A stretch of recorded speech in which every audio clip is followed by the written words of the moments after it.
시간에는 우리 함께 은혜 받을 하나님의 말씀을 같이 읽도록 하겠습니다. 봉독하도록 하겠습니다. 빌립보서 3장 10절부터 16절까지의 말씀입니다. 신약성경 빌립보서 3장 10절에서 16절까지의 말씀, 저와 여러분이 한 절씩 나누어서 읽도록 하겠습니다. 우리가 함께 나누어 읽는 이 말씀은 지금도 살아계시는 하나님의 말씀입니다. 제가 먼저 10절 말씀을 읽도록 하겠습니다. 내가 그리스도와 그 부활의 권능과 그 고난에 참여함을 알고자 하여 그의 죽으심을 본받아 어떻게 해서든지 죽은 자 가운데서 부활에 이르려 하노니 내가 이미 얻었다 함도 아니요 온전히 이루었다 함도 아니라 오직 내가 그리스도 예수께 잡힌 바 된 그것을 잡으려고 달려가노라. 형제들아, 나는 아직 내가 잡은 줄로 여기지 아니하고 오직 한 일, 즉 뒤에 있는 것은 잊어버리고 앞에 있는 것을 잡으려고 표대를 향하여 그리스도 예수 안에서 하나님이 위에서 부르신 부름의 상을 위하여 달려가노라. 그러므로 누구든지 우리 온전히 이룬 자들은 이렇게 생각할지니 만일 어떤 일에 너희가 달리 생각하면 하나님이 이것도 너희에게 나타내시리라. 16절을 함께 읽습니다. 오직 우리가 어디까지 이르렀든지 그대로 행할 것이라. 아멘. 빙하를 보면은 마치 한 자리에 그대로 정지해 있는 것처럼 느껴집니다. 우리가 빙하를 직접 가서 이렇게 보지는 못했지만은 영상으로 북극이나 남극 이런 땅에 있는 빙하를 보면은 이게 한 자리에 그대로 그냥 고체처럼 얼음 덩어리이기 때문에 서 있는 것 같이 느껴지는데, 한 자리에서 오랫동안 지속적으로 이렇게 매일 커트를 한 커트씩 찍은 사진을 몇 년치를 모아서 한꺼번에 쫙 돌려보면 그 정지해 있는 것 같은 빙하가 정지해 있는 것이 아니라 사실은 흐르고 있다라고 하는 것을 우리는 보게 됩니다. 가만히 있을 때는 모르는데 빠르게 돌려보면 그렇죠. 여러분, 이제 우리가 지난 월요일부터 시작해서 그 성경 통독을 시작을 했습니다. 이미 1월 달부터 개별적으로 성경 통독을 하고 계시는 분도 계시지만 지금 우리 현재 교회 우리 김태엽 집사님이 올려주시는 그 스피드대로 여러분 쭉 읽어보시니까 그냥 3장씩 읽을 때랑은 좀 다른 느낌이 드는 것을 발견을 합니다. 어떤 느낌이 드느냐면 이 좀 집약적으로 통독을 하다 보니까 하나님이 어떻게 일하고 계시는가 하는 것이 좀 더 마치 빙하가 흘러가듯이, 그냥 3장씩 읽을 때는 사람이 많이 보이는데 10장씩 15장씩 이렇게 읽다가 보면은 사람은 계속 죽어요. 아브라함도 죽고 이삭도 죽고 야곱도 죽는데 그 사람에 상관없이 하나님은 계속해서 그 약속을 위해서 일하고 계시는 것을, 움직이고 계시는 것을 우리가 발견을 하게 됩니다. 여러분, 지금 우리가 읽는 통독 참 귀한 시간입니다. 우리 모두가 함께 마음을 모아서 하나님의 말씀 앞에 서는 것이고요.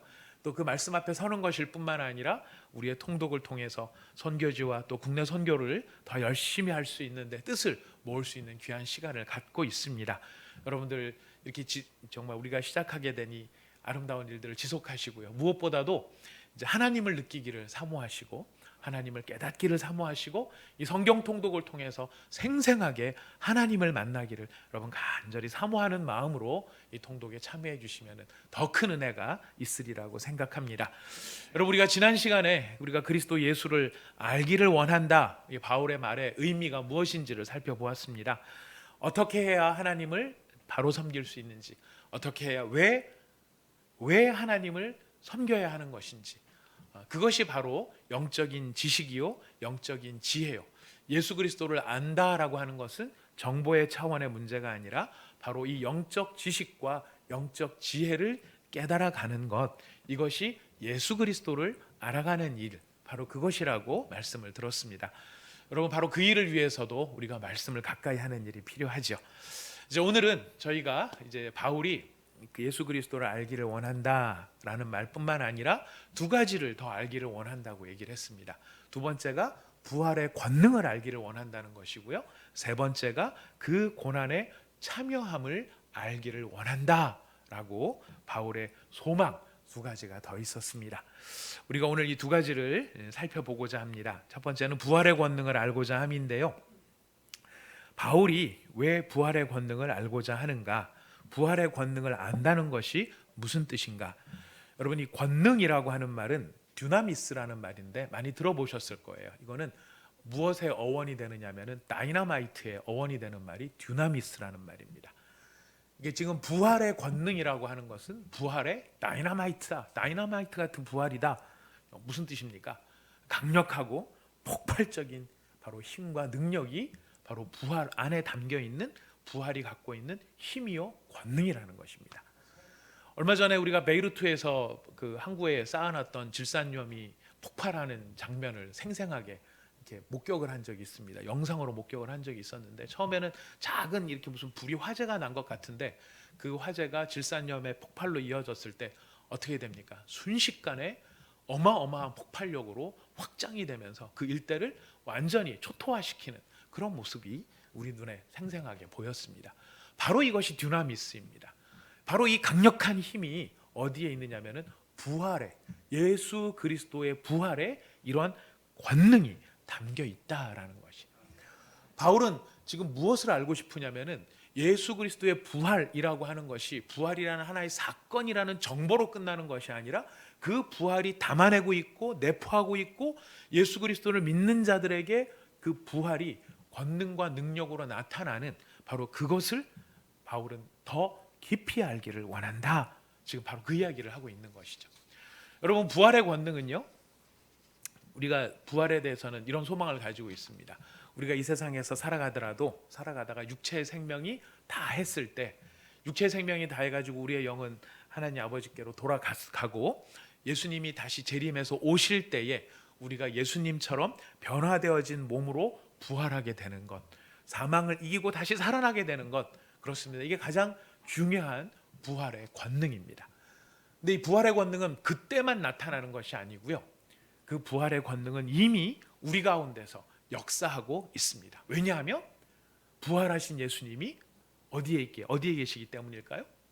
바로 우리의 내 안에, 내 영에 계시기 때문에, 내 영에 계신 예수님이 내 영에 계시다 보니까 부활의 권능을 가지신 예수님이 내 안에서 일하기 시작하시고, 그 일로 말미암아 우리는 부활의 권능을 이미 예수를 믿기 시작하면서부터 누리게 된다는 것입니다.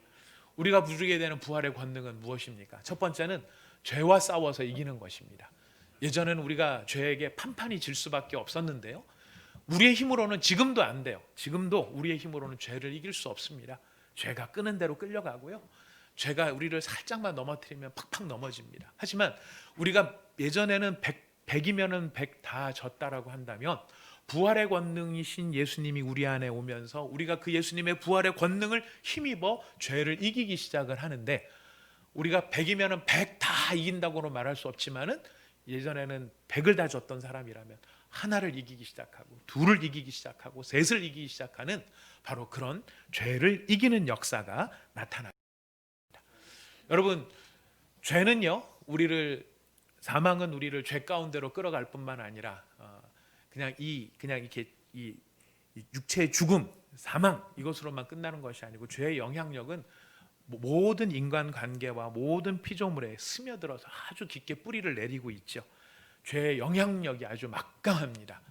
그 막강한 죄의 영향력, 그 영향력 아래에 있다 보니까 이렇게 바울이 얘기할 때 육체의 일이라는 것을 이야기를 하는 게 있습니다. 그 육체의 일이라는 것이 바로 사망의 권세고 죄의 영향력인데, 음행과 더러운 것과 호색과 우상 숭배와 주술과 원수 맺는 것과 분쟁과 시기와 분냄과 당 짓는 것과 분열함과 이단과 투기와 술 취함과 방탕함과 또 그와 같은 것들, 이런 것들이 열매로 나타나도록 만드는 것이 죄의 영향력이고 죄의 권능입니다. 죄도 권능이 있어요. 죄도 힘이 있는 겁니다. 이런 힘을 가지고 이렇게 더러운 것들이 나타나게 만드는데, 부활하신 예수님이 우리 안에 계심으로 우리 안에서 그 죄를 이기기 시작한다는 것은 그런 열매들이 조금씩 사라지고 어떤 열매들이 맺어지기 시작하는가? 바로 우리가 잘 아는 것처럼 사랑과 희락과 화평과 오래 참음과 자비와 양선과 충성과 온유와 절제니 이 같은 것을 금지할 법이 없느니라 하시고, 바울이 이어서 이야기합니다. 그리스도 예수의 사람들은 육체와 함께 그 정욕과 탐심을 어디에 못 박았느니라? 십자가에 못 박았느니라. 십자가에 못 박아서 우리 옛사람은 다 죽은 거예요. 죽고 끝난 겁니까? 우리는 없어진 겁니까? 아니죠.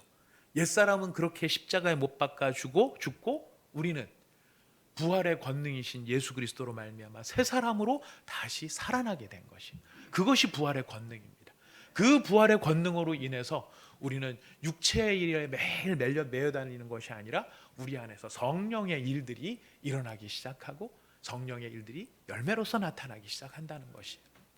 여러분, 이런 성령의 열매가 나타났을 때 이것이 무엇으로 연결되느냐면요, 우리 지금 옛사람 이야기를 했는데 옛사람은 아담이에요. 첫사람 아담, 옛사람 아담이라고 이야기를 하는데, 이 아담과 하와가 하나님 앞에 죄를 지었을 때 죄를 짓는 과정에서 나타난 세 가지 현상이 있는데요. 첫 번째는 의심이었어요. 뱀의 말을 듣고 그들 마음속에 생겨난 첫 번째 열매가 의심이었어요. 그 의심으로 인해서 그들은 하나님의 말씀을 의심하기 시작을 했었을 때 하나님의 말씀을 어기고, 그로 말미암아 하나님의 말씀을 어겨서 선악과를 먹음으로 말미암아 그들에게는 절망이 남게 되죠. 사망밖에는 이제 내게 찾아올 게 없기 때문에 열심히 살아봤자 끝은 뭐예요? 죽는 것밖에 없는 거예요. 이 절망이 그들을 찾아왔어요. 그 절망을 향해 가는 과정 속에 서로를 향한 사람들의 모든 관계는 무엇이냐면은 원망과 미움과 무관심, 이것이 남게 된 거예요. 첫 번째는 의심의 모습이고, 두 번째는 끝까지 열심히 살아봐야 죽을 것밖에 안 남아 있는 절망뿐이고, 그 절망을 향해 달려가는 길에서 서로가 누리는 것은 원망과 미움과 무관심밖에 없는, 이것이 첫사람 아담의 죄의 영향력 아래에 있었던 첫사람 아담의 모습이었습니다. 그러나 예수님의 부활로 말미암는 그 부활의 권능은요, 그 첫사람 아담이 가졌던 세 가지 것들을 다 변화시키는 능력으로 나타납니다. 첫 번째가 뭐였죠? 의심이었어요. 의심이 변해서 뭐가 될까요? 믿음이 되는 것이죠. 하나님의 말씀을 의심했던 사람들이 부활의 권능 안에 하나님의 말씀을 믿고 하나님을 믿는 믿음의 능력으로 변화되는 것이, 열심히 살아봤자 결국 그 끝은 죽음이다, 이 절망밖에 없는 사람들이 그리스도의 부활의 권능 안에서 무엇을 찾게 됩니까? 소망을 찾게 되는 것이죠. 죽는 게 끝이 아니다. 죽는 것으로 마감이 되는 것이 아니다. 영원한 하나님의 나라 가운데 우리가 누릴 소망이 있다. 그리고 그 절망을 향해 달려가는 사람들이 그 절망 속에서 느끼게 됐던 모든 원망과 미움이 뭐로 변하는 것일까요? 사랑으로 변하는 것입니다. 그래서 고린도전서 13장에서 바울이 이야기하는 바, 믿음과 소망과 사랑은 영원히 있을 것이다. 여러분, 그냥 믿음과 소망과 사랑이 툭 튀어나온 것이 아니에요. 갑자기 팍 튀어나온 것이 아니라 배경이 있어요. 첫사람 아담과 하와로 말미암았던 에덴 동산에서의 배경 속에 그 사망의 능력이, 죄의 권능이 사람들을 지배했던 세 가지, 의심과 절망과 미움과 원망, 이것이 변해서 부활의 권능 안에서는 이런 것들이 어떻게 변하는가? 믿음과 소망과 사랑으로 변한다. 여러분, 이렇게 변화시키는 능력이 어떤 능력이라고요? 예수 그리스도의 부활의 권능이라는 것입니다. 그냥 죽었다가 살아난다 정도가 아니에요. 죽었다 살아나는 그 내면 안에 내포되어 있는, 그래서 우리가 바울이 지금 이야기하는 바 부활의 권능을 더 알기를 원한다. 바울이 견뎌내어야 하는 삶의 모든 자리에서 의심과 또 절망과 미움으로 자꾸 몰고 가려고 하는 죄의 영향력을 끊고, 이 상황 속에서도 하나님을 향한 믿음과 저 천국을 향한 소망과 하나님 아버지께서 주시는 사랑 안에 온전하게 되어지는 바로 그 힘을 날마다 더 크게, 더 깊게, 더 많이 누리기를 원하고 느끼기를 원하는 바로 바울의 그 심정, 그것이 무엇을 알기를 원하는 것으로 고백되고 있습니까? 부활의 권능을 알기를 원한다. 여러분, 부활은 기억하십시오. 미래에 우리가 경험할, 장차 죽었다가 다시 살아날 때 경험하는 것만이 부활의 권능이 아니고요, 부활하신 예수님이 우리 안에 있기 때문에 그 예수님으로 말미암아 지금 이미 우리가 누리기 시작하고 있다는 것, 하나님은 우리에게 선포하고 계십니다. 하나님의 약속이고 하나님의 말씀인 것입니다. 우리 하나님은 부활을 통해서 이렇게 일하십니다. 생명의 권능이 나타납니다. 여러분, 바로 우리도 그렇기 때문에 바울의 심정을 우리가 깊이 이 말씀을 묵상을 하면은요, 정말 이 간절함이 생겨요. 정말 부활의 권능을 나도 알고 싶다. 이 의심 많고 이 절망밖에 없는 것 같고, 소망이 어디 보이나요? 희망이 어디 보이나요? 코로나가 올해 끝날까요? 내년에도 계속이 될까요? 내년에 계속되면 어떡하죠? 이런 생각이 들면 우리 마음이 푹 꺼져요. 그죠? 이럴 때에 힘을 주는 것이 무엇입니까? 예수 그리스도의 부활의 권능이라는 것이. 코로나가 어떻게 될지 누구도 장담 못합니다. 아무도 장담 못하지만 우리가 바라보는 것은 코로나가 아니죠. 누구를 바라보는 것입니까? 그리스도 예수의 부활의 권능이에요. 그 부활의 권능이 우리 안에서 역사할 때에 우리가 믿음을 회복하고 소망을 회복하고 사랑을 회복하는 능력으로 나타난다는 것이죠. 우리도 바울처럼 예수님의 부활의 권능을 더 알기를 원합니다. 더 깨닫기를 원합니다. 우리의 기도 제목이 되시고 여러분의 마음의 소망이 되시기를 부탁드리겠습니다. 바울은 세 번째로 그가 알고자 하는 것이 무엇이냐면은 그의 고난을 알고자 해요. 예수 그리스도의 고난에 참여함을 알고자 한다라고 이야기합니다. 자, 예수님을 알기를 원하고 예수님의 부활의 권능을 알기를 원한다. 이것은 우리가 잘 이해할 수 있겠는데, 예수님의 고난에 참여함을 알기를 원한다. 여기에 어떤 의미가 있는 것일까요? 바울은 이것을 더 깊이 안다는 것이 굉장히 중요하다라는 것을 우리에게 선포를 하고 있는데요. 여러분 잘 아시는 것처럼 로마서 8장 17절 말씀에 이런 말씀이 있습니다. 자녀이면 또한 후사 곧 하나님의 후사요 그리스도와 함께한 후사니 우리가 그와 함께 영광을 받기 위하여 무엇도 함께 받아야 될 것이라 고난도 함께 받아야 될 것이다. 영광스러운 로마서 8장의 말씀에 우리를 이렇게 초청하는 말씀이 있습니다. 네가 자녀냐? 네가 하나님의 후사냐? 그렇다면 너는 그냥 하나님의 자녀가 아니라 누구와 함께한? 그리스도와 함께한 하나님의 자녀다. 그와 함께하기 때문에 영광도 받게 되겠지만 무엇도 받게 된다고요? 고난도 받게 된다는 거예요. 우리가 고난을 받을 수밖에 없는 이유가 무엇이냐? 우리가 하나님의 자녀이기 때문인데요. 하나님의 자녀이기 때문에 고난을 받을 수밖에 없는 더 큰 이유는 무엇이냐면은 우리가 누구와 함께 하기 때문입니까? 예수님과 함께 하기 때문이에요.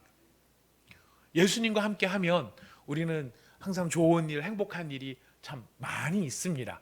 하지만 좋은 일, 행복한 일뿐만 아니라 예수와 함께 있기 때문에 또한 무엇을 받게 된다고요?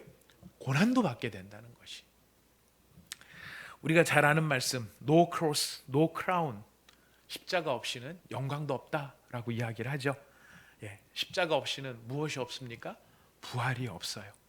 그래서 누구든지 예수님과 하늘에 속한 영광을 누리기를 원한다면은 사도 바울은 이야기합니다. 그리스도의 남은 고난을 자신의 삶에 채워간다라고 이야기를 하는 것이. 우리도 이런 각오가 필요한 상황입니다. 이미 우리는 그런 상황 안에 들어와 있죠. 우리가 이런 고난을 함께 받아야 되는 이런 필연적인 운명을 가진 사람, 그것은 이 땅이 우리의 종착지가 아니기 때문입니다. 이 땅에서의 우리의 삶은 사실 나그네의 삶이라는 것을 하나님은 우리에게 일깨워주고 계시는 것이죠. 근데 여러분 기억하십시오. 지금 우리가 예수 그리스도와 함께한 하나님의 자녀이기 때문에 예수님이 받았던 영광도 받게 되지만은 예수님이 받았던 고난도 함께 받게 된다. 이런 의미가 고난을 필연적으로 받을 수밖에 없다라는 것에 담겨 있는 뜻이에요. 근데 이것만 있는 것이 아닙니다. 지금 여기에서 바울이 예수 그리스도의 고난에 내가 참여함을 알기를 원한다. 그랬을 때 지금 이 고난이라는 것이 우리한테 필연적으로 올 수밖에 없다는 것을 넘어서 이 고난이 담고 있는 너무나 중요한 의무와 역할이 있기 때문에 바울은 고난에 참여함을 더 알기를 원한다. 이렇게 이야기를 하고 있습니다. 자, 고난이 담고 있는 더 중요하고 더 깊은 의미와 역할이 무엇일까요? 우리 성경을 한 군데 찾아보겠습니다. 고린도후서 12장 10절 말씀입니다. 고린도후서 12장 10절 말씀. 우리 다 찾으셨으면 한 목소리로 같이 읽어보도록 하겠습니다. 고난에 임하는 바울의 자세. 근데 바울의 자세일 뿐만 아니라 고난을 바라보는 고난이 무슨 의미를 담고 있고 어떤 역할을 하는가를 이야기하는 바울의 진술입니다. 자, 고린도후서 12장 10절 함께 읽겠습니다. 시작. 그러므로 내가 그리스도를 위하여 약한 것들과 능욕과 궁핍과 핍박과 곤란을 기뻐하노니 이는 내가 약할 그때에 곧 강함이라. 아멘. 참, 아멘인데 아직까지는 자신 있게 아멘이 아니죠. 진짜 아멘 했다가 진짜 막 이런 것들이 막 다가오면은 어떡하나 이런 또 마음에 염려가 있을지도 모릅니다. 여러분 잘 생각해 봅시다. 오늘 하나님께서 어떤 의미로 우리에게 이 말씀을 주시는지 뜻을 한번 우리가 생각해 보면 우리가 정말 기쁨으로 이 말씀에 아멘 할 수 있게 될 것입니다. 여러분 사실 약한 것을 좋아하는 사람은 없죠. 여러분 약한 게 좋습니까? 강한 게 좋습니까? 저도 강한 게 되게 좋아요. 엄청 강한 게 굉장히 좋게 느껴집니다. 말 한마디라도 능력이 있고 말 한마디에라도 권세가 있고 힘이 있어서 딱 얘기를 했었을 때 뭔가 이루어지고 이러면 참 너무 좋을 텐데 지금 바울은 이상한 이야기를 해요. 나는 약한 것이 기쁘다. 나는 능욕받는 것이 기쁘고 나는 궁핍한 것이 어제 빈궁하게 사는 것이죠. 핍박을 당하는 것 그리고 곤란을 당하는 것 난 이런 것이 참 기쁘다라고 이야기를 해요. 이게 참 아이러니한 이야기고 쉽게 이해할 수 없는 이야기입니다. 근데 여러분 이 쉽게 이해할 수 없는 이 이해가 믿음의 실체라는 것을 우리는 기억해야 할 것입니다. 자, 이것 자체를 좋아할 수 있는 것은 아니겠지만 이것을 좋아하는 이유가 있어요. 바울이 무슨 세디스트라서 뭐 이렇게 핍박당하고 막 남들한테 괴롭힘 당하고 이거를 즐거워하는 사람이 아니에요. 이것이 좋은 이유가 있는데 이것이 나쁜 것 같지만은 좋아 보인다, 좋다라고 말하는 그 이유가 궁극적인 이유가 어디에 있습니까? 뒤에 나오는 말씀이죠. 이는 내가 약할 그때가 곧 어떤 때이기 때문이에요? 강함이라는 것이. 이게 무슨 뜻일까요? 그런 고난과 그런 약한 것과 궁핍과 핍박과 곤란 앞에서 아무것도 할 수 없는 나의 무능력함과 나의 무기력함이 있을 때 비로소 무엇이 나타나게 되는지 아십니까? 그렇죠. 성경은 말씀하십니다. 하나님 우리에게 선포하십니다. 예수님의 능력과 예수님의 영광이 온전하게 나타나기 때문이다. 이야기하는 것입니다. 바울이 고난당하는 그 고난이 좋은 것이 아니라 자기가 이 고난 앞에서 스스로가 아무것도 할 수 없는 나는 아무것도 아닙니다 라는 이 상황 앞에 놓일 때 비로소 누가 온전히 드러나게 되는 것을 경험하기 때문이에요. 예수 그리스도, 예수님의 영광과 능력이 온전히 나타나는 것을 경험하기 때문에 그렇다는 것이. 여러분 오직 의지할 것은 예수님밖에 없어. 우리가 자주 쓰는 표현이기도 하고 저도 가끔 이 표현을 씁니다. 정말 그렇습니다. 근데 여러분 이게 탄식과 절망의 표현입니까? 기대와 기쁨의 표현입니까? 여러분들께서 이 말 쓰실 때 난 의지할 게 예수님밖에 없어. 이 뉘앙스가 달라요. 같은 말이라도 뉘앙스가 달라요. 뉘앙스라는 게 참 중요합니다. 너 참 잘했다 이 말하고 잘했다 이거하고는 굉장히 다르죠. 다른 것처럼요. 나는 의지할 게 예수님밖에 없어. 우리가 처음에는 이렇게 시작할지도 몰라요. 탄식과 절망으로 시작할지도 몰라요. 우리가 곤란과 어려움과 환난과 이 절망을 당했을 때 그래 예수님밖에 없지 이렇게 시작할지 모르지만 우리가 이 뜻과 의미를 깨닫고 예수의 영광과 능력을 우리가 온전히 체험하게 될 때 똑같은 표현이 다른 뉘앙스로 나타납니다. 내게는 오직 예수님이 계셔. 여러분 이것은 기대와 기쁨의 표현으로 바뀌게 된다라는 것이. 하다 안 되니까 절망 속에서 하는 탄식의 이야기가 아니고요. 그의 영광과 능력을 몸소 체험하고 경험한 사람이 가질 수 있는 소망의 이야기. 바로 그것이 내게는 의지하리가, 내가 의지하리는 오직 예수 그리스도, 이 말 속에 담겨 있는 신앙의 힘이라고 하는 것입니다. 여러분, 우리가 세상 사람과 비교해 보면 우리는 문제가 없나요? 문제가 있어요. 많아요. 그죠? 예. 우리가 경험하는 문제는 세상 사람들이 경험하는 문제보다 쉬운가요? 아니요. 쉽지 않아요. 그렇죠? 다 알고 있어요. 그럼 우리가 경험하는 문제는 그럼 다른 문제들인가요? 그것도 아니에요. 우리는 똑같은 문제, 똑같이 어려운 문제, 똑같은 문제들을 우리는 안고 있어요. 우리는 세상과 이런 점에서는 동일해요. 공통점이 있어요. 근데 우리한테는 다른 점이 한 가지가 있습니다.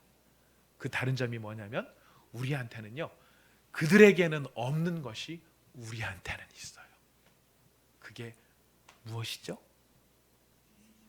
바로 예수 그리스도예요. 똑같은 문제, 똑같은 상황에 있지만 우리가 그들과 다른 것은 단 한 가지, 우리 안에는 누가 계신다? 예수 그리스도가 계신다. 죽음과 어두움의 권세를 깨뜨리시고 부활의 권능으로 나타내신 예수 그리스도가 계신 것이. 여러분, 예수님을 알지 못하는 사람들은요, 예수님을 비웃어요. 예수님을 우습게 생각해요. 그리고 예수님을 무시해요.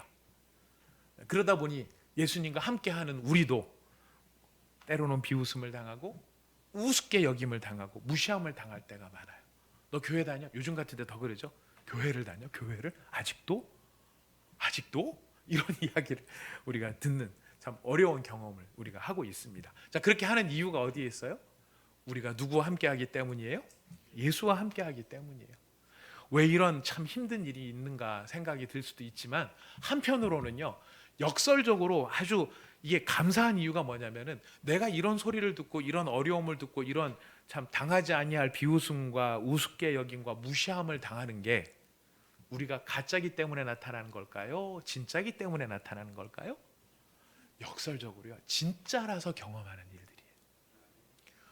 우리가 다 가짜면은 예수님, 나 교회 안 다녀. 예수님 한동안 다녀봤었는데, 아유, 우리 부장님이 오라고 해서 한두 번 나가봤던 거지. 이러면서 그래 맞아, 교회는 다 썩었어. 예수 그런데 다 교회 다녀봤는데 뭐 그냥 지들끼리 그러고 있는 거지. 예수는 없더라. 뭐 이렇게 말하고도 넘어갈 수 있겠지만 우리 안에 진짜 예수님이 계시니까 그런 이야기를 들을 때 안타까움이 있고 속상함이 있고 괴로움이 있어요. 가짜라서가 아니라 진짜라서 그런 거죠. 자, 근데 우리가 기억해야 됩니다. 그런 고난을 지금 예수님이 당하시고 우리가 당하고 있는데, 여러분, 예수님 당시에 예수님이 예수님이 이 땅에 육신의 몸을 입고 계신 동안에 병자가 고침을 받고요, 죽은 자가 일어나고 풍랑이 잠잠해지는 놀라운 일이 있었어요. 우리가 그런 설교를 하면 사람들이 막 이야기를 해요. 한번 그런 거 지금도 한번 해보라 그래. 진짜 예수님이 있으면 진짜 해보라 그래. 예수 믿으면 뭐 진짜 예수님 진짜 살아계시면 보여줘야 될 거 아니야. 뭐 이런 생각들이 우리한테 들 수 있다라는 거예요. 자, 그런데 여러분, 말씀을 가만히 생각해 보십시오. 예수님 살아계시는 당시에 모든 병자가 고침을 받았습니까? 아니에요. 예수님 당시에 죽었던 모든 사람들이 다 살아 일어났나요? 아니에요. 예수님 당시에 갈릴리에 불었던 수많은 풍랑들 가운데 모든 풍랑들이 다 잠잠해졌나요? 아니에요. 그렇지 않아요. 어떤 병자가 고침받고 어떤 사람이 살아나고 어떤 풍랑이 잠잠함을 입었습니까?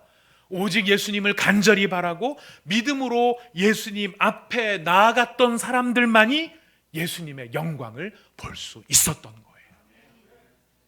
그때에도 그랬어요. 예수님 살아계실 때에도요, 모든 병자가 다 고침받은 게 아니라 믿음을 가지고 예수님 앞에 나갔던 그 사람들만이 예수님의 영광을 볼 수 있었던 것이에요. 여러분, 지금도 마찬가지입니다. 많은 사람들이 예수의 영광을 보이라고 합니다. 지금도 예수님 살아계시면 그런 거 한번 보여보라고 얘기합니다. 그러나 여러분, 믿음은 쇼가 아니에요. 예수님은 세상과 사회 앞에 변명하듯이 자기의 신성과 영광을 보여주시는 분이 아니세요. 내가 보여줄게. 내가 기적을 보여줄게. 나 메시아 맞지? 나 그리스도 맞지? 내가 이런 거 보여줄게. 이렇게 하시는 분이 아니라는 것이. 제발 날 좀 인정해줘. 나 메시아거든. 왜 이렇게 날 무시해? 내가 기적을 보여줄게. 이렇게 하시는 분이 아니라는 것이. 그들의 비웃음과 그들의 무시와 그들의 가벼이 여김, 그것 앞에 진노하시는, 그것에 연연해 하시는 그런 분이 아니시죠. 예수님께서 메시아임을 깨닫고 그에게 합당한 경외와 경배로 나아가는 참된 믿음의 사람들에게만 그의 영광을 보여주십니다. 그를 진심으로 사랑하고 그를 믿는 믿음 안에서만 그의 능력을 체험하게 해주신다라는 것이. 나라는 존재가 사실 아무것도 아니구나, 내 힘으로는 아무것도 할 수 없구나. 여러분, 이것을 깨달은 사람이 누구를 진짜 소망하게 될까요? 예수님을 진짜 소망하게 되는 거예요. 아무리 사랑하려고 애를 써도 내 마음은 이만큼 사랑의 마음이 있는데 이 말 한마디 말 두마디에 서로 관계가 틀어지고 품어낼 수 없고 이러는 관계들이 우리는 가정 안에서도 있고 직장 안에서도 있고 교회 안에서도 많이 있지 않습니까? 그랬을 때 우리가 내 힘이 참 별거 아니구나, 우리가 인정을 하게 돼요. 그 인정을 하게 될 때 비로소 진짜 누구를 찾느냐면은 예수님을 찾게 되는 것이죠. 나는 아무것도 아닙니다 할 수밖에 없을 때 비로소 인간은 하나님 앞에 단독자로 서게 됩니다.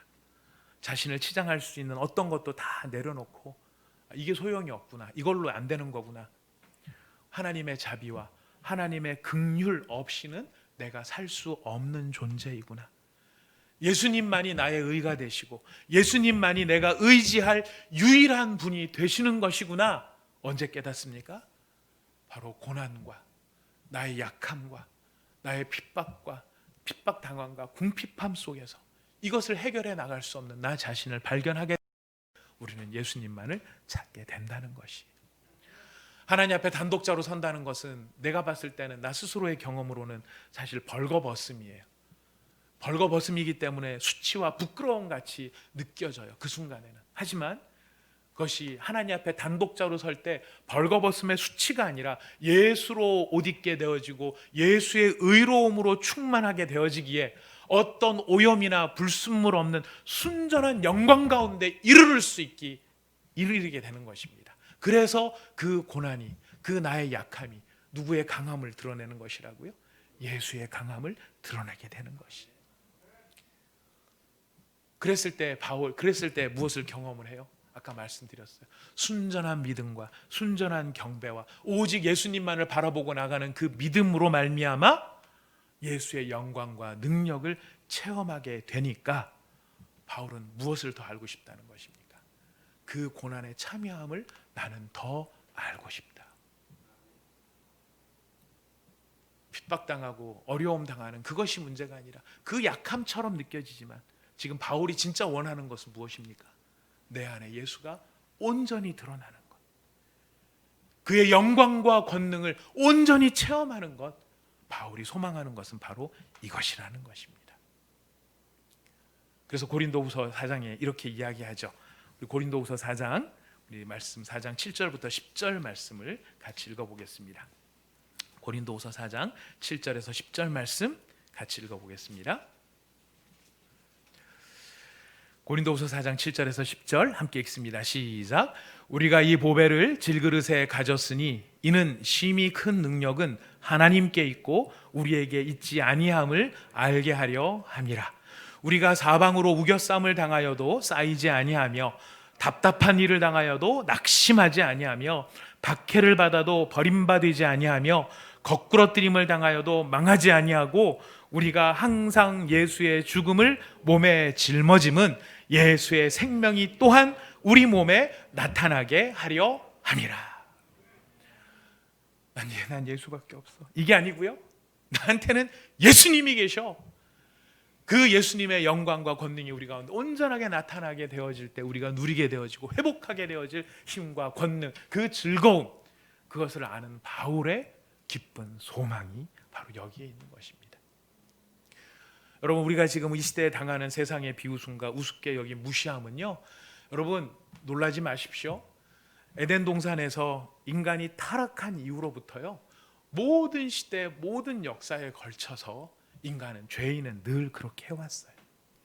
우리는 그것을 지금 주목할 게 아니에요. 중요한 것, 우리에게 지금 중요한 것은 무엇이냐면 믿음을 통해 예수님을 사랑하고, 믿음을 통해 예수님을 의지하고, 믿음을 통해 예수님께 소망을 두는 사람만이 예수님의 영광과 권능을 보게 될 것이요 누리게 될 것이라는 사실, 이것을 기억하는 것이고, 이런 믿음을 우리가 갖게 되는 것이 가장 중요한 것입니다. 예수님의 영광과 권능을 깨달은 사람은요, 내가 약한 게 아무 문제가 안 돼요. 바울의 고백일 뿐만 아니라요, 믿음 안에 있었던 모든 사람들의 고백이고, 여러분 우리의 고백이기도 했었어요. 여러분 기억해 보십시오. 여러분이 여기 앉아 계신 분들, 그리고 지금 방송으로 예배 드리시는 많은 분들, 제가 우리 온사랑의 교회 신앙의 연조가 오래되신 분들이 많이 계세요. 여러분들 은혜 가운데 충만하게 젖어들어서 그 예수님의 영광과 그 예수님의 능력을 조금이라도 맛보는 그것으로 희열이 충만한 때를 아마 기억하실 것입니다. 우리 다 있습니다. 저도 있습니다. 여러 번 있습니다. 그때 제가 하는 기도가 생생하게 생각이 나요. 잊어버렸다가 요즘 생생하게 다시 생각이 나기 시작해요. 뭐라고 기도했는지. 너무너무 그 예수님의 은혜와 기쁨이 희열이 충만하니까요, 예수님, 저는 주님만 있으면 돼요. 저는 예수님만 있으면 됩니다. 제가 앞으로 어떻게 살지, 어떤 모습으로 살아갈지 저는 아무것도 모르지만, 주님, 그것이 어떤 모습이라 할지라도 저는 예수님 한 분이시면 저는 만족할 수 있고 기뻐할 수 있고 족할 수 있습니다. 이게 바울만의 고백이고 저만의 고백인가요? 아니에요. 여기 제자훈련, 사회훈련 받으신 분들 증거자료 다 남아 있습니다. 여러분들이 큐티 하시고요, 그 신앙간증문에 쓰셨던 거 다 남아 있어요. 보여드릴까요? 여러분 손으로 쓰는 여러분 자필도 있고요, 타이핑한 것도 있어요. 여러분의 고백이 담겨 있어요. 저는 예수님으로 만족하고 예수님 때문에 기뻐합니다. 우리의 고백이었어요.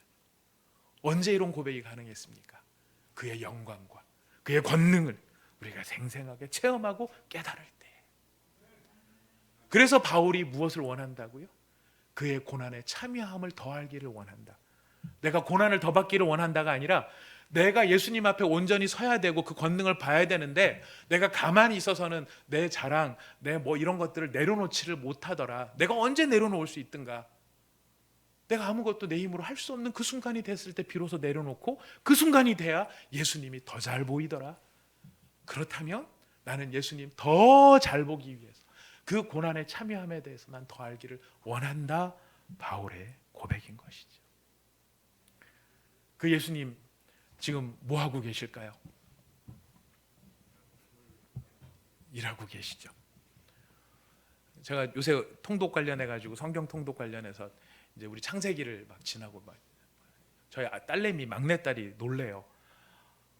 나흘 만에 창세기를 다 읽을 수 있구나, 그러면서 놀래요. 예, 하루만 해도 다 읽을 수도 있긴 있죠. 그러나 이렇게 함께 읽어가면서 우리가 그 느낌을 갖는데요, 창세기 뒷부분에 가면서 저는 요셉을 잃은 야곱의 슬픔에 대해서 참 많은 것을 생각을 하게 됩니다. 요셉을 잃은 야곱의 슬픔. 야곱의 현실은 무엇입니까? 야곱이 느끼는 생생한 현실은 요셉이 죽은 줄 알고 지내는 거예요. 피 묻은 옷밖에 자기엔 증거가 있는 게 없으니까. 요셉이 살아있다는 건 꿈에도 생각하지 못해요. 그래서 그는 그 슬픔 가운데 갇혀 지내요. 그런데 참 희한한 것은 하나님이 야곱한테 요셉이 살아있어 라고 알려주시지 않더라는 거죠. 하나님이 야곱을 안 사랑해서 야곱을 안 만나 주시나요? 나중에 애굽으로 내려갈 때 또 나타나셔서 두려워 말고 내려가라, 요셉이 네 눈을 감길 것이다, 이 얘기를 다 해주세요. 근데 하나님은 그 요셉이 살아있는 그 상황 속에서 야곱한테 그걸 1절 얘기를 안 해주시는 이 상황이에요. 야곱은 모르는데 참 희한한 건 뭐냐면, 야곱은 요셉이 살아있다는 것을 알지도 못하는 그때에 하나님은 누구를 인도하십니까? 요셉을 인도하고 계시죠. 요셉만 인도하시는 겁니까? 이스라엘 70명의 가족이 200만 명의 국민으로 자라날 수 있도록 구별된 땅과 그들의 생존을 위한 양식을 미리 준비하고 계시더라는 거예요. 누구는 모를지라도, 야곱은 모르고 있을지라도, 야곱은 비록 큰 슬픔 가운데 젖어 있었을지라도 하나님은 하나님의 일을 하시고 계시더라는 거예요. 그래서 저는 소망을 갖습니다. 내가 아는 게 전부가 아니지 않습니까? 우리가 알고 있는 게 전부가 아니지 않습니까? 이 순간에 하나님이 뭘 하고 계실까? 우리는 슬픔 속에 잠겨 있고 우리는 절망 속에 잠겨 있을지라도 하나님은 지금 하나님의 언약을 이루시기 위하여 우리가 모르는 그때 이미 하나님은 하나님의 일을 하고 계신다는 거예요. 그 하나님의 일을 하고 계신다는 것을 우리가 언제 알게 되느냐면 예수의 영광과 권능 앞에 서게 될 때 알게 된다는 것이에요.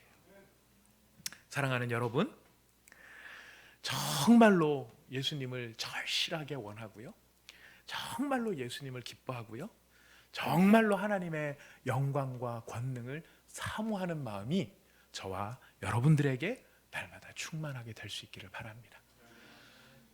여러분, 뭔가를 정말 절실하게 원하는 사람을 만나보셨나요? 뭔가 절실하게 진짜 간절하게 그것을 원하는 그런, 그래서 그 무엇인가를 너무너무 간절하게 원하기 때문에 그걸 즐거워하는 사람에게 어떤 일이 일어나는가. 그래서 이번 주에 말씀을 준비하다가 아주 참 재미있는 한 분을 만나게 됐어요. 참 희한한, 제가 만난 건 직접 만난 것이 아니고 알게 된 건데요. 여러분, 음악을 하나 좀 잠깐 좀 보도록 하시겠습니다. 그 유튜브에 있는 음악인데요. 네, 한 1분 한 20, 30초 정도만 보도록 하겠습니다. 제가 음악이 좋아서 음악을 들으려고 한 게 아니라, 여러분 여기 연주하는 분 가운데서 보면 가운데 앉아 계시는 이 파나마 모자 쓰신 분 이렇게 보이시죠? 혹시 그분 누군지 아십니까?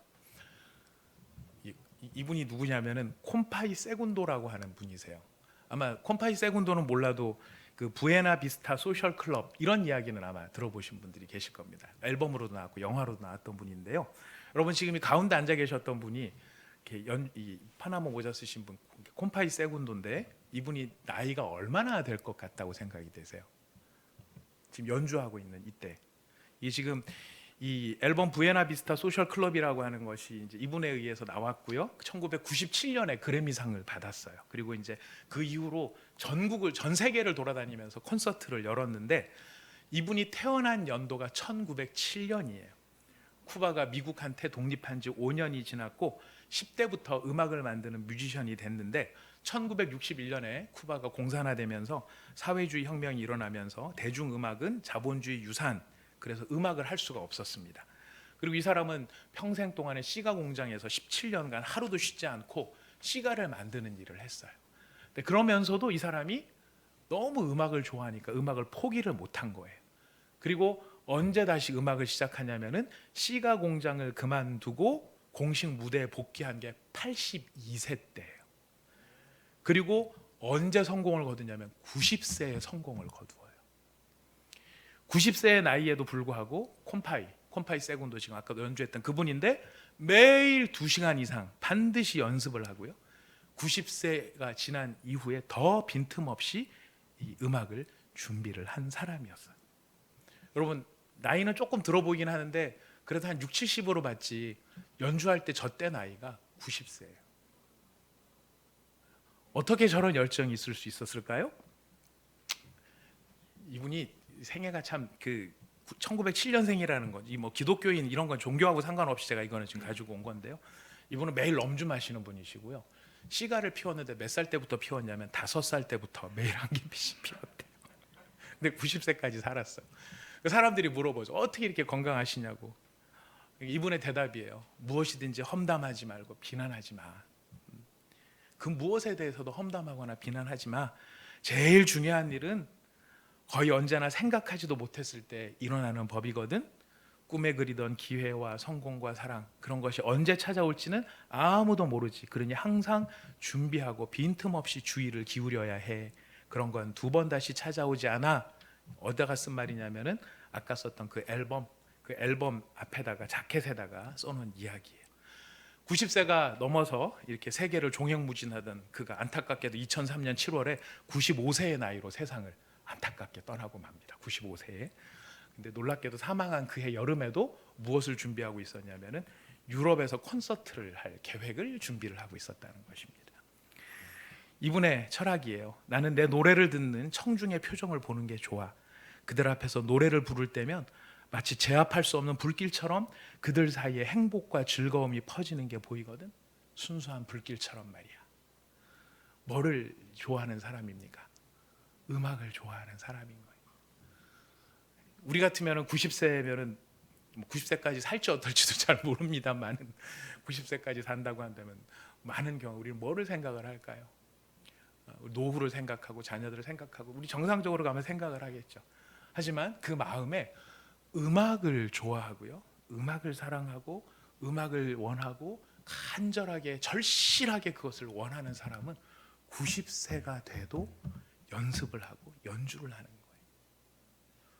전 이걸 보면서 이 콤파이 세군도 이 할아버지를 보면서 예수를 원한다는 게 뭔가, 내가 예수를 간절히 원한다는 게 뭔가, 내가 예수를 절실하게 원한다는 게 뭔가,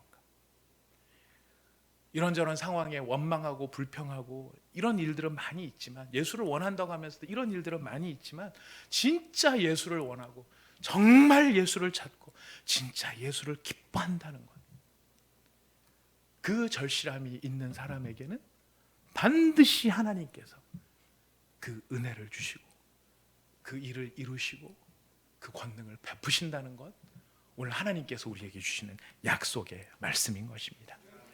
사랑하는 여러분, 우리 하나님의 말씀 두 절을 읽어보고 오늘 결론을 맺도록 하겠습니다.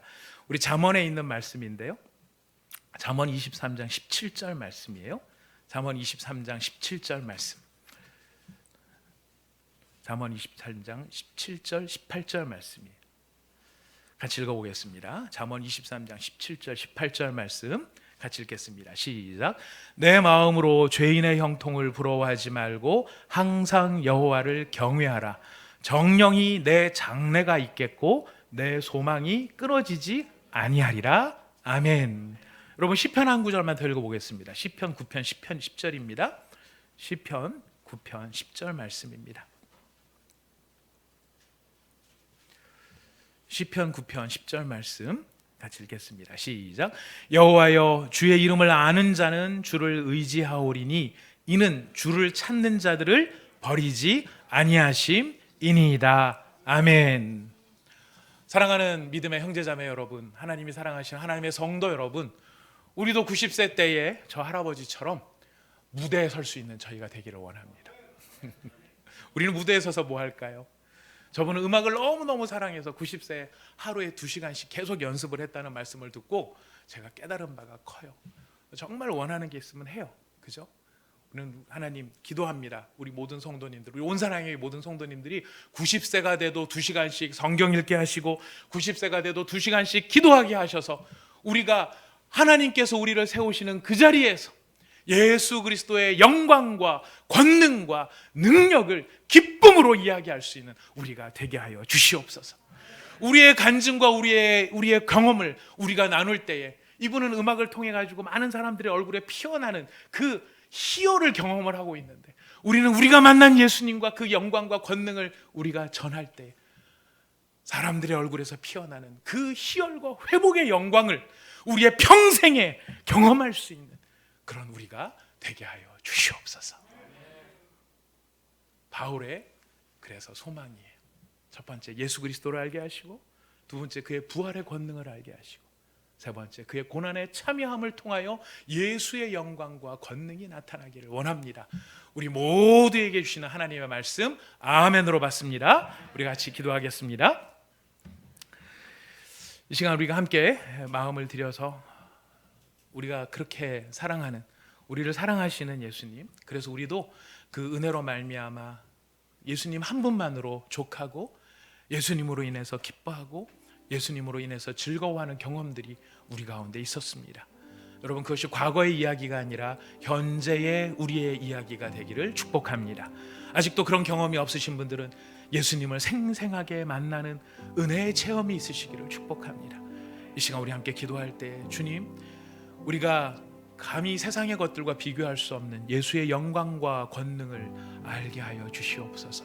그래서 바울의 기도의 제목, 바울의 소원처럼 우리도 예수를 더 알고 부활의 권능을 더 알고 그의 고난에 참여함으로 그의 영광과 권능이 생생하게 우리 가운데 체험되는 인생, 체험되는 믿음이 되게 하여 주시옵소서. 우리 같이 이 시간 마음을 다하여 하나님 앞에 기도하도록 하겠습니다.